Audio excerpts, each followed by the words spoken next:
Joining me now is a man not known for sitting on the fence. He passionately opposed the invasion of Iraq, and now he feels that Hezbollah is justified in attacking Israel. The Respect MP for Bethnal Green is in our central London studio. A very good evening, good morning rather, to you, Mr. Galloway. How do you justify your support for Hezbollah and its leader, Sheikh Hassan Nasrallah? A preposterous way to introduce an item, and what a preposterous first question. 24 years ago, on the day my daughter was born, and I've just celebrated her 24th birthday, I had to dash to the maternity hospital to see her given birth from a mass demonstration in London against the Israeli invasion and occupation of Lebanon. Israel has been invading and occupying Lebanon all of my 24-year-old daughter's life. The Hezbollah are a part of the Lebanese national resistance who are trying to drive, having successfully driven most Israelis from their land in 2000, Israel from the rest of their land, and to get back those thousands of Lebanese prisoners who were kidnapped by Israel under the terms of their illegal occupation of Lebanon. It's Israel that's invading Lebanon. It's Israel that's attacking Lebanon, not Lebanon that's attacking Israel. You've just been carrying a report of 10 Israeli soldiers on the border getting ready to invade Lebanon, and you ask us to mourn that operation as if it were some kind of war crime. Israel is invading Lebanon and has killed 30 times more Lebanese civilians than have died in Israel. So it's you who should be justifying the evident bias which is written on every line on your face and is in every nuance of your voice and is loaded in every question that you ask.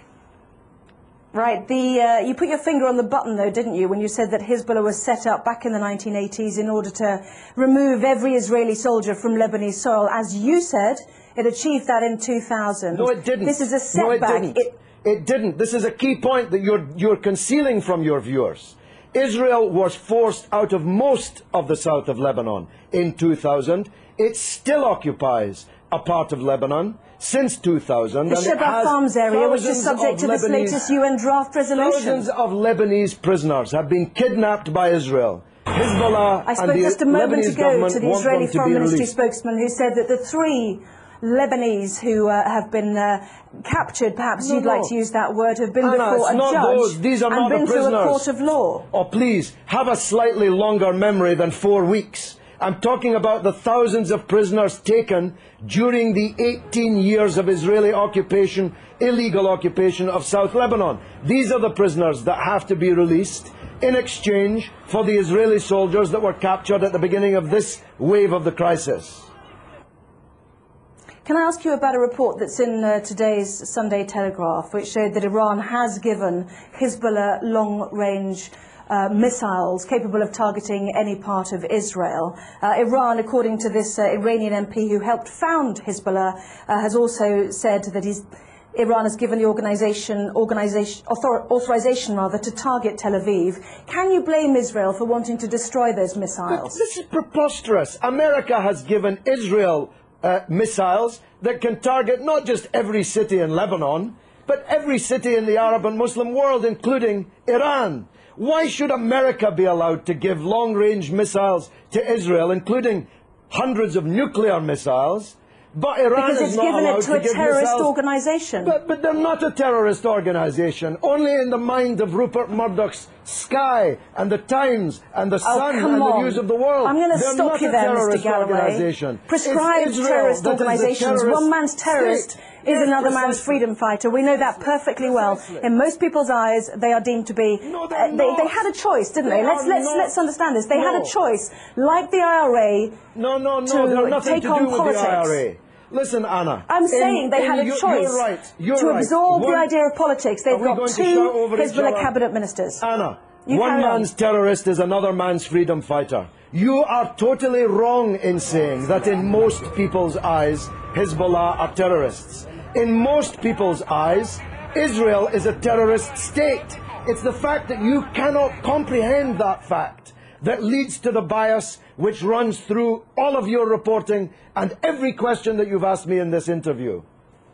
Mm-hmm.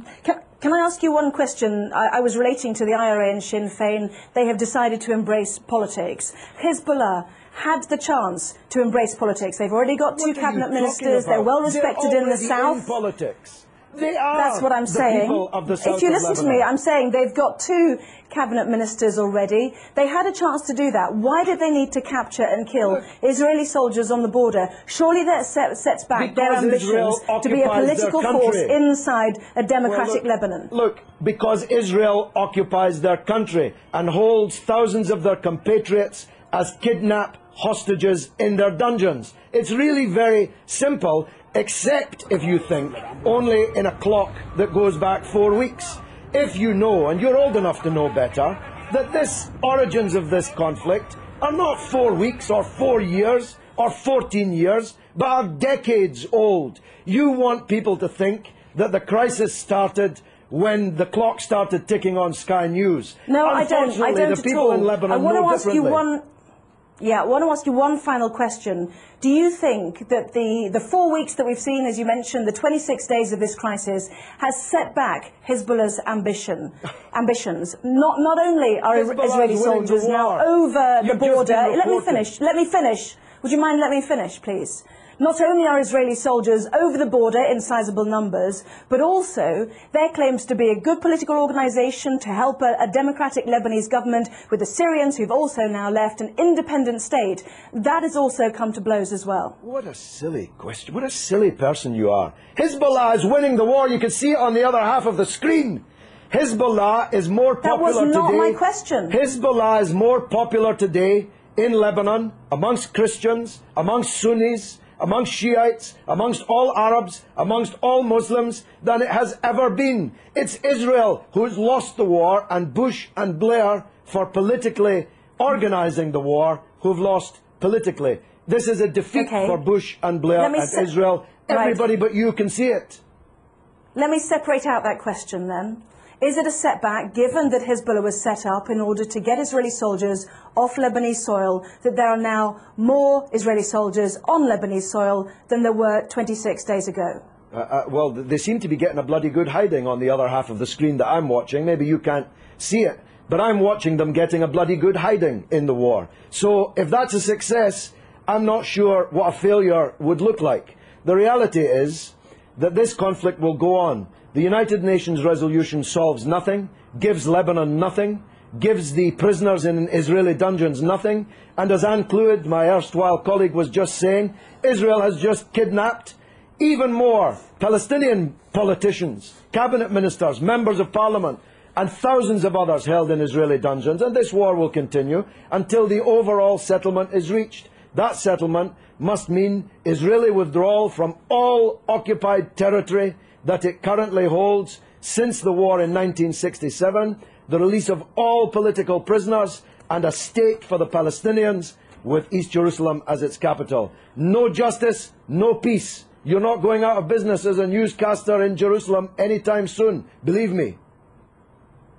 Well, as usual, you have prompted a huge email response, both for and against you, Mr. Galloway, so we'll leave it there. I have to say that some people might find it offensive when more families are mourning their dead to hear you say that it was a bloody good hiding. So you don't give a damn. You don't even know about the Palestinian families.